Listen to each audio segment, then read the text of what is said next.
Good afternoon, students. Hope you all are good. So business అనలైటిక్స్లో మనం ఇప్పటి వరకు 3 యూనిట్స్ కంప్లీట్ చేసుకున్నాం కదా. సో ఇవాళ క్లాస్లో మనం 4th యూనిట్ స్టార్ట్ చేసుకుందాము. సో 4th యూనిట్కి వచ్చేసరికి business data management, BDM. Okay, business data management 4th unit. Okay, so as usual మనం ప్రతి యూనిట్లో ఇంపార్టెంట్ కాన్సెప్ట్స్ అనేవి నేర్చుకొని వాడు ఏ టైప్ ఆఫ్ క్వశ్చన్స్ ఇచ్చినా మనం అటెండ్ చేయగలిగేలా ఉండాలన్నమాట. Okay, so remaining 4th unit and 5th unit కూడా కంప్లీట్ చేసేసుకుంటే మీకు సెమిస్టర్ సిలబస్ కంప్లీట్ అయిపోయినట్టే. నేను ఇంపార్టెంట్ క్వశ్చన్స్ అన్నీ PDF చేసి మీకు షేర్ చేసేసాను. సో నేను పెట్టిన ఇంపార్టెంట్ క్వశ్చన్స్ అన్నీ చదువుకుంటే మీకు డెఫినెట్లీ పాస్ అయిపోతారు. అండ్ డెఫినెట్లీ 75కి 50 ఎబోనే వస్తాయి మార్క్స్.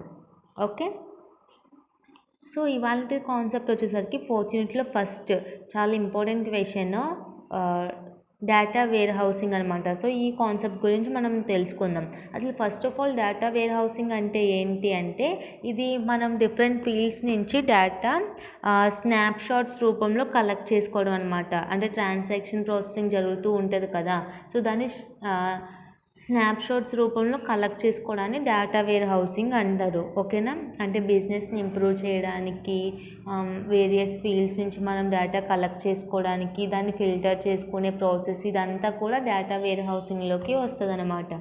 ఓకేనా, so data warehousing is a collection of snapshots of data taken from transaction processing system at given interval. So ఇచ్చిన ఇంటర్వెల్స్లో మనం ట్రాన్సాక్షన్ ప్రాసెసింగ్ సిస్టమ్స్ ద్వారా స్నాప్షాట్స్ వైజ్ మనం కలెక్ట్ చేసుకోవడాన్ని డేటా వేర్ హౌసింగ్ అంటారు. ఓకేనా, data warehouses are databases collected from different sources and stored under a single repository which are mainly used for reporting. So data warehouse అంటే ఏంటంటే databases and collected from different sources and stored under single repository which are mainly used for reporting. అంటే ఏంటంటే ఇప్పుడు మనం data wear houses అంటే ఏంటి అంటే, మనం డిఫరెంట్ ఫీల్డ్స్ నుంచి కలెక్ట్ చేసిన ఇన్ఫర్మేషన్ ఉంటుంది కదా, దాన్ని ఒక సింగిల్ రిపోజిటరీ కింద మనం స్టోర్ చేయడం అనమాట. ఓకేనా,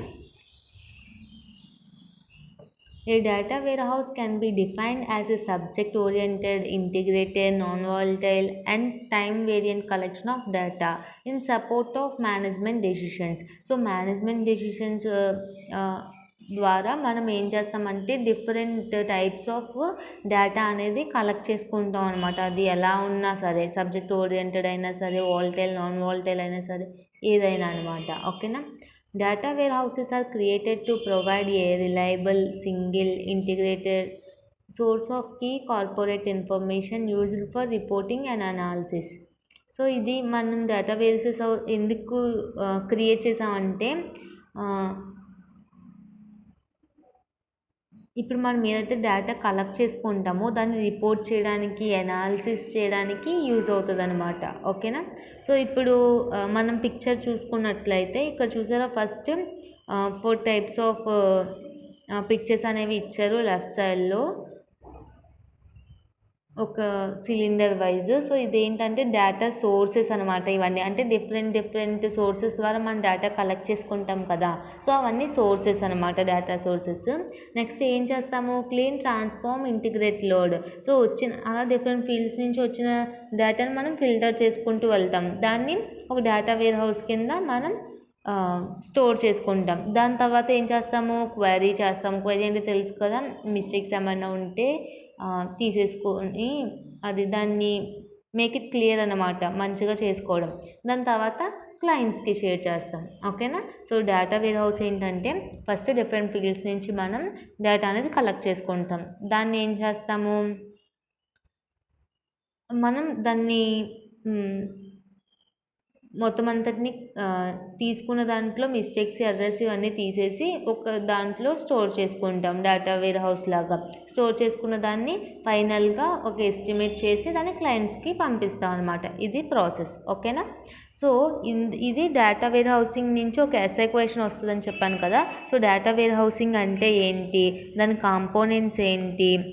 ఓకేనా, సో నెక్స్ట్ ఆబ్జెక్టివ్స్ ఏంటి ఇలా ఇవన్నీ కలిపి ఒక ఎస్సే కింద అడుగుతారనమాట. సో డేటా వేర్ హౌస్ అంటే మీకు అర్థమైంది కదా, డిఫరెంట్ ఫీల్డ్స్ నుంచి మనం డేటా కలెక్ట్ చేసుకొని అందులో ఉన్న ఎర్రర్స్ ఇవన్నీ అనాలిసిస్ చేసుకొని డేటా అంతటిని అనలైజ్ చేసి దాన్ని ఒక దాంట్లో స్టోర్ చేసుకొని దాని తర్వాత మిస్టేక్స్ ఏమి లేకుండా మేక్ ఇట్ క్లియర్ చేసుకొని క్లయింట్స్కి పంపించడం. ఓకేనా. సో ఇప్పుడు మనం components of a data warehousing చూద్దాం. ఓకేనా. So components of a data warehousing అనమాట. సో కాంపోనెంట్స్ ఏముంటాయి ఫస్ట్. సో మనం ఇక్కడ ఒక పిక్చర్ చూస్తున్నాం కదా. సో ఈ పిక్చర్ వైజ్ చూసుకున్నట్టే ఫస్ట్ ఆపరేషనల్ సిస్టమ్. ఓకేనా. సో ఒక ఏదైనా ఆపరేషనల్ సిస్టమ్ వైజ్ మనం డేటా అనేది ట్రాన్సాక్షన్ చేసుకుంటాం అనమాట. So first left side operational systems ఇచ్చారు, దాని తర్వాత మనకి ట్రాన్సాక్షన్ బేసిస్ ఇచ్చారనమాట. ఓకే. సో నెక్స్ట్ ఆ ట్రాన్సాక్షన్ అయిన ఇన్ఫర్మేషన్ మనం ఏం చేస్తాము, కొన్ని టూల్స్ యూస్ చేసుకుంటాము, అది యూస్ చేసుకుని ఫిల్టర్ చేసుకుంటాం. ఇప్పుడు ఈటీఎల్ టూల్స్ ద్వారా మనం ఫిల్టర్ చేసుకుని దాన్ని ఒక దాంట్లో స్టోర్ చేసుకుంటాం. స్టోర్ చేసుకున్నది ఎందులోకి వెళ్తుంది, డేటా వేర్ హౌస్లోకి వెళ్తుంది. అది మెటా డేటాలా అనమాట. ఓకేనా. సో మెటా డేటా నుంచి అది ఏమవుతుంది, డేటా మార్ట్కి వెళ్తుంది. దాని తర్వాత రిపోర్ట్ చేయడం, అనలైజ్ చేయడం, మినిమైజింగ్ చేయడం ఇలా అనమాట. మైనింగ్ టూల్స్ ఇవన్నీ యూస్ చేసుకొని మనం అనలైజ్ చేయాల్సి ఉంటుంది. దాని తర్వాత రిపోర్ట్ చేయడం కానీ, ప్రజెంట్ చేయడం కానీ, క్లయింట్స్కి పంపడం కానీ ఇలా ఏదో ఒకటి చేస్తాం అనమాట. ఫస్ట్ ఆపరేషనల్ సిస్టమ్స్ దగ్గర నుంచి డిఫరెంట్ టైప్స్ ఆఫ్ సోర్సెస్ నుంచి మనం ఇన్ఫర్మేషన్ అనేది ట్రాన్సాక్ట్ చేస్తాం. దాని తర్వాత కొన్ని టూల్స్ యూస్ చేసుకొని దాంట్లో ఉన్న ఎర్రర్స్ అన్నీ తీసేస్తాం అనమాట, అనలైజ్ చేస్తాం. దాని తర్వాత డేటా వేర్ హౌస్లో మనం స్టోర్ చేస్తాం. తర్వాత డేటా మార్ట్ ద్వారా అది మనం దాన్ని పూర్తిగా రిపోర్టింగ్ చేసుకొని మైనింగ్ టూల్స్ ఇవన్నీ యూస్ చేసుకొని అనలైజ్ చేసేసి లాస్ట్గా మనం క్లయింట్స్కి పంపడం కానీ, ఎవరికైనా ప్రజెంట్ చేయడం కానీ, లేకపోతే రిపోర్ట్స్ రెడీ చేయడం కానీ ఇలా ఉంటుంది అనమాట. ఓకేనా. So next, so there are mainly 5 components of a data warehouse. So ఇక్కడ మనం డేటా వేర్ హౌస్లో ఒక 5 మెయిన్ కాంపోనెంట్స్ ఉన్నాయి. అవి ఏంటి అంటే first one data warehouse, second one వచ్చేసరికి ETL tools, next metadata and next query tools, next data warehouse bus architecture. Okay. So first ఈ 5 main important components of data warehouse. So first one data warehouse. Data warehouse అంటే ఏంటి, so it is the main component of data warehousing environment. So ఈ data warehouse అనేది the most important environment of data warehousing అనమాట. Okay. So it is the foundation of data warehousing environment. So starting stage అంటే foundation stage ఏంటి data వేర్ హౌసింగ్కి, data warehouse data warehousing ఎన్విరాన్మెంట్కి the foundation ఏంటి అంటే data warehouse. Okay. అంటే first stage foremost stage ఏంటి data warehousing ఎన్విరాన్మెంట్కి data warehouse. Okay. So mostly it is implemented on RDBMS technology. It is also uses multi dimensional data model. So ఇది multi dimensional data model కింద కూడా ఇది use అవుతూ ఉంటుంది అనమాట. ఇది ఎలా ఇంప్లిమెంట్ చేశారు, RDBMS టెక్నాలజీ ద్వారా. Okay. So next ETL tools. ETL tools అంటే ఏంటంటే extraction, transformation and loading tools are used for performing data sourcing, transformation and migration. So ETL అంటే ఏంటంటే ఈ అంటే ఎక్స్ట్రాక్షన్. ఓకే. సో నెక్స్ట్ ఈ అంటే ట్రాన్స్ఫర్మేషన్, ఎల్ అంటే లోడింగ్. ఈ టూల్స్ ఎందుకు యూజ్ అవుతాయి, ఇవి మనం డేటా సోర్స్ ఏదైతే డేటా తీసుకుంటున్నామో వాటి నుంచి డేటా ట్రాన్స్ఫార్మ్ చేసుకోవడానికి, మైగ్రేట్ చేయడానికి యూజ్ అవుతాయి అన్నమాట. సో ఈ ETL tools are also helpful to maintain the metadata. So ఈ ఈటీఎల్ టూల్స్ అనేవి దేనికి యూజ్ అవుతాయి, మనం మెటా డేటాని మెయింటైన్ చేయడానికి యూజ్ అవుతాయి. Metadata means data warehouse అనమాట. ఓకే. అంటే డేటా వేర్ హౌస్లో మనం ఎలా అయితే స్టోర్ చేస్తామో మెటా డేటా కూడా అంతే. ఓకేనా. So next fourth one query tools. Query tools allow users to interact with the data warehouse system.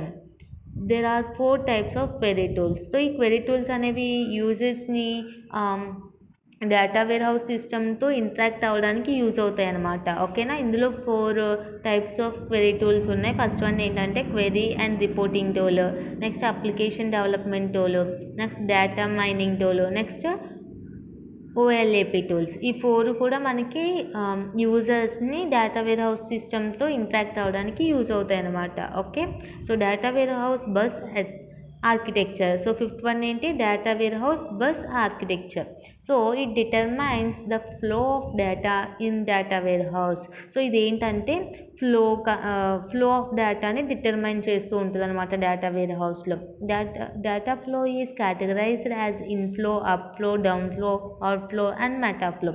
ఇలాగ మనకి డిఫరెంట్ టైప్స్ ఆఫ్ ఫ్లోస్ కింద అది కేటగరైజ్ చేస్తూ ఉంటుంది డేటా వేర్ హౌస్ని. అవి ఏంటి, ఇన్ఫ్లో కింద, అప్ఫ్లో కింద, డౌన్ఫ్లో కింద, అవుట్ఫ్లో కింద అండ్ మెటాఫ్లో కింద. ఓకే, సో ఈ 5 వచ్చేసరికి మనకి components of data warehouse. Components ఏమేమి ఉంటాయి, data warehouse, ETL tools, metadata, query tools and data warehouse bus architecture. Okay, next objectives of data warehouse. So here we are discussing about some main data objects that are relational objects. First one is relational objects.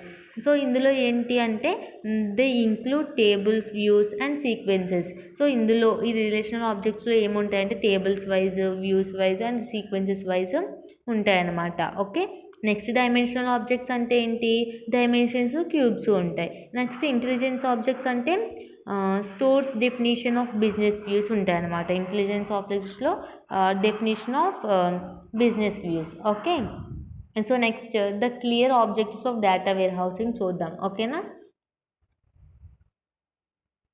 So objectives of data warehousing. The concept of data warehousing arised due to the following. First one, users of traditional reporting architecture are concerned about accessibility, timelines, format and integrity. So ఇక్కడ మనం users ఎలాగ report చేస్తారు అంటే accessibility use చేసుకొని, time lines, format ఇవన్నీ base చేసుకొని వాళ్ళు reporting అనేది చేస్తారనమాట. ఓకే, సో సెకండ్ వన్ వచ్చేసరికి the goal of data warehousing is to help decision support system. So ఈ డేటా వేర్ హౌస్ గోల్ ఏంటి అంటే ఇది ఎందుకు యూజ్ అవుతుంది అంటే ఇది మన డెసిషన్స్ తీసుకోవడానికి హెల్ప్ అవుతుంది అనమాట. Okay, so next third one, data warehousing also help business intelligent systems to run the business efficiently. So data warehousing ఇంకా యూజ్ అవుతుంది అంటే బిజినెస్ ఇంటెలిజెంట్ సిస్టమ్స్ని యూజ్ చేసుకొని మనం బిజినెస్ని చాలా మంచిగా రన్ చేసుకోవడానికి యూజ్ అవుతుంది అనమాట. ఇప్పుడు అంతే కదండి, ఇప్పుడు మనం ఏదైనా బిజినెస్ అనేది స్టార్ట్ చేసామనుకో దానికి తగినంత ఐడియాలజీ మనం యూజ్ చేసుకొని దాన్ని బట్టి మనం బిజినెస్ని ముందుకు తీసుకుంటూ వెళ్ళాలి, అవునా. సో ఇది కూడా అలానే డేటా వేర్ హౌస్ అనేది ఏంటి అంటే ఒక డెసిషన్ మేకింగ్ కరెక్ట్గా తీసుకుని మన బిజినెస్ని స్టెప్ బై స్టెప్ ఇంప్రూవ్ చేసుకోవడానికి యూజ్ అవుతూ ఉంటుంది అనమాట. Okay, so next a data warehouse brings together data from various sources and helps users to create their own reports. So ఇక్కడ డేటా వేర్ హౌస్ ఇంకా ఏం చేస్తుందంటే డిఫరెంట్ సోర్సెస్ నుంచి డేటాని కలెక్ట్ చేసుకొని అండ్ యూజర్స్ని ఇప్పుడు మనం డిఫరెంట్ టైప్స్ నుంచి కలెక్ట్ చేసుకుంటాం కదా, సో ఒక్కొక్క యూజర్స్కి ఒక్కొక్కరికి ఇస్తారు. ఇచ్చిన తర్వాత దాన్ని బేస్ చేసుకొని మనం దాని మీద ఒక రిపోర్ట్ అనేది రెడీ చేయాలి. ఇప్పుడు మనకి ఇన్ఫర్మేషన్ అనేది మనం తీసుకున్న ఇన్ఫర్మేషన్ అనేది ఒకలా ఉంటుంది, దాన్ని మనం స్టడీ చేసుకొని ఇచ్చే రిపోర్ట్ వేరేలా ఉంటుంది. సో అలాగా డిఫరెంట్ ఫీల్డ్స్ నుంచి వచ్చిన డేటాని డిఫరెంట్ పర్సన్స్కి ఇచ్చి దాని మీద వాళ్ళు ఓన్ రిపోర్ట్స్ చేసేటట్టు ఈ డేటా వేర్ హౌస్ అనేది యూజ్ అవుతుంది అనమాట. సో మనం వచ్చిన డేటా అయితే కానీ మనం డైరెక్ట్గా రిపోర్ట్ కింద కానీ క్లయింట్స్ కానీ సబ్మిట్ చేయలేము, అవునా. సో అందుకే దాన్ని స్టడీ చేయడానికి మీడియేటర్ పర్సన్స్ని యూజ్ చేసుకొని వచ్చిన డేటాని మనం ఒక రిపోర్ట్ కింద స్టడీ చేసి పంపిస్తామన్నమాట. Okay, so next so data warehouses are databases used mainly for reporting. So ఇవన్నీ మెయిన్ ఎందుకు యూజ్ అవుతుంది అంటే డేటా వేర్ హౌసెస్ రిపోర్టింగ్ చేయడానికి యూజ్ అవుతుంది అనమాట. Okay, next data warehouse provide a reliable single integrated source of key corporate information. So data warehouse ఇంకా ఏం provide చేస్తూ ఉంటుంది, reliable information, single information, integrated source of key corporate information, ఇలాగా different types of information provide చేస్తూ ఉంటుంది అనమాట. Okay, so next data warehousing allows analysis corporate data and produce predictive what if models. So ఇక్కడ data warehousing అనేది మనకి what if మోడల్ని కూడా allow చేస్తూ ఉంటుంది అనమాట కార్పొరేట్ డేటాలో. ఓకేనా. So next, data warehouse systems provide data analysis capabilities which is called OLAP, online analytical processing. So data వేర్ హౌస్లో మనకి ఇంకేం ప్రొవైడ్ చేస్తుంది అంటే మనం ఆన్లైన్ అనలిటికల్ ప్రాసెసింగ్ యూజ్ చేసుకొని కూడా మనం ఏదైతే ఇన్ఫర్మేషన్ని స్టడీ చేసుకుంటూ రిపోర్ట్ వైజ్ కానీ లేకపోతే ఏదైనా ప్రజెంటేషన్ వైజ్ కానీ మనం క్లయింట్స్కి సబ్మిట్ చేసుకోవడానికి కూడా ఇది యాక్సెస్ చేస్తుంది. ఓకేనా. So next, data warehouse refers to database that is maintain separately from and organizations operational databases. So ఇదేంటి అంటే ఆర్గనైజేషన్స్ ఆపరేషనల్ డేటాబేసెస్ బేస్ చేసుకొని ఇవి కొన్ని డేటాబేసెస్ని సపరేట్గా మెయింటైన్ చేస్తూ ఉంటుంది అనమాట. అంటే ఏంటంటే డిఫరెంట్ సోర్సెస్ నుంచి మనం ఇన్ఫర్మేషన్ అనేది తీసుకుంటాం కదా. సో అదంతా కంబైన్ చేయకుండా మిక్స్ చేయకుండా అది డిఫరెంట్గా తీసుకుంటూ డిఫరెంట్ టైప్స్ ఆఫ్ రిపోర్ట్స్ అనేది రెడీ చేస్తూ ఉంటుంది. ఓకేనా. So next, many organizations use the information from data warehouse to support business decision making activities. It analyzes analysis of customers pattern. So ఈ డేటా వేర్ హౌసింగ్ యూజ్ చేసుకొని చాలా organisations అనేవి మంచి information gather చేసుకొని data wear house ద్వారా వాళ్ళ బిజినెస్ని మంచి డెసిషన్ మేకింగ్ని రెడీ చేసుకొని వాళ్ళ యాక్టివిటీస్ అనేవి చేస్తూ ఉంటున్నారు. దాని ద్వారా వాళ్ళ బిజినెస్ అనేది ఇంప్రూవ్ చేసుకుంటూ ఉంటున్నారు అనమాట. సో కస్టమర్ ప్యాటర్న్స్ ఎలా ఉంటాయి అని చెప్పి అనలైజ్ చేసుకుంటూ వాళ్ళు ఈ డేటా వేర్ హౌస్ ద్వారా వాళ్ళ బిజినెస్ని ఇంప్రూవ్ చేసుకుంటూ ఉంటున్నారు అనమాట. ఓకే.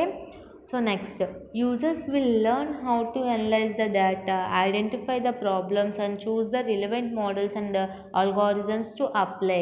సో ఇక్కడ యూజర్స్ ఏం చేస్తారు, ఈ డేటా వేర్ హౌస్ని యూజ్ చేసుకొని వాళ్ళ ప్రాబ్లమ్స్ ఏమున్నాయో, వాళ్ళ మిస్టేక్స్ ఏంటి, ఎర్రర్స్ ఏంటి అనేవి రెక్టిఫై చేసుకుంటూ వాళ్ళని ఇంప్రూవ్ చేయడానికి వాళ్ళు మంచి డెసిషన్స్ తీసుకునేలాగా యూజ్ అవుతూ ఉంటుందన్నమాట. Okay. Next, goal of a data warehouse is not to just store data but to help business make decisions based on that data. So ఈ డేటా వేర్ హౌస్ అనేది store చేయడానికి కాదు, డేటాని store చేయడానికి మాత్రమే కాకుండా అవి మంచి డెసిషన్ మేకింగ్ తీసుకోవడానికి బిజినెస్కి యూజ్ అవుతూ ఉంటుంది అనమాట.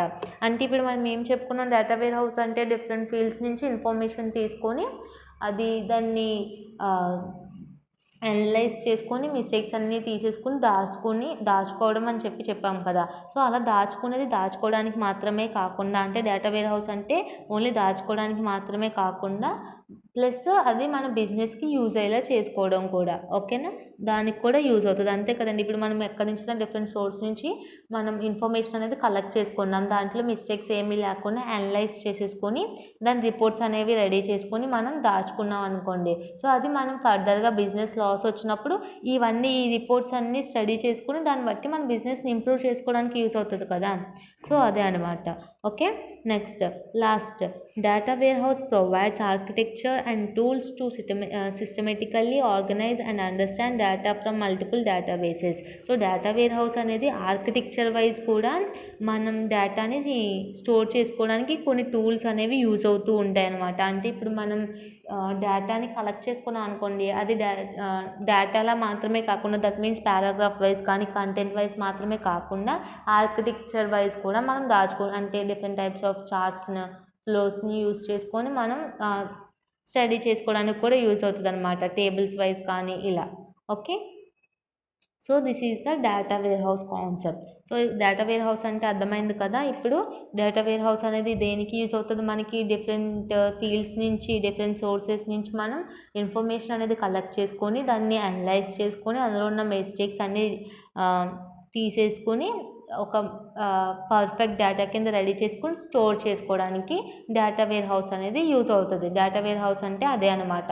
అలా మనం డిఫరెంట్ ఫీల్డ్స్ నుంచి డిఫరెంట్ సోర్సెస్ నుంచి ఇన్ఫర్మేషన్ కలెక్ట్ చేసుకొని మిస్టేక్స్ ఏమీ లేకుండా మంచిగా దాన్ని స్టోర్ చేసుకోవడానికి డేటా వేర్ హౌస్ అంటాము. ఈ డేటా వేర్ హౌస్ అనేది దేనికి యూజ్ అవుతుంది అది బిజినెస్ ఇంప్రూవ్ చేసుకోవడానికి యూజ్ అవుతుంది. అలాగా మనం డిఫరెంట్ సోర్సెస్ నుంచి ఇన్ఫర్మేషన్ అనేది కలెక్ట్ చేస్తాం కదా! సో, అది మనం డిఫరెంట్ పర్సన్స్‌కి ఇచ్చి దాని మీద రిపోర్ట్స్ వాళ్ళు ఓన్‌గా రెడీ చేసేటట్టు చేస్తాము. సో, ఆ రిపోర్ట్స్ ద్వారా మనకి ఏమవుతది, ఇంకొకసారి మనం ప్రాబ్లమ్స్ కానీ, ఎర్రర్స్ కానీ ఏమైనా వచ్చినప్పుడు అవి రెక్టిఫై చేసుకోవడానికి రిపోర్ట్స్ అనేవి యూజ్ అవుతూ ఉంటాయన్నమాట. మన బిజినెస్ పడిపోయినప్పుడు మనం బిజినెస్‌ని ఇంప్రూవ్ చేసుకోవడానికి యూజ్ అవుతూ ఉంటదనమాట. ఓకేనా? So, this is the concept of data warehousing. So, next క్లాస్‌లో వేరే కాన్సెప్ట్ నేర్చుకుందాం.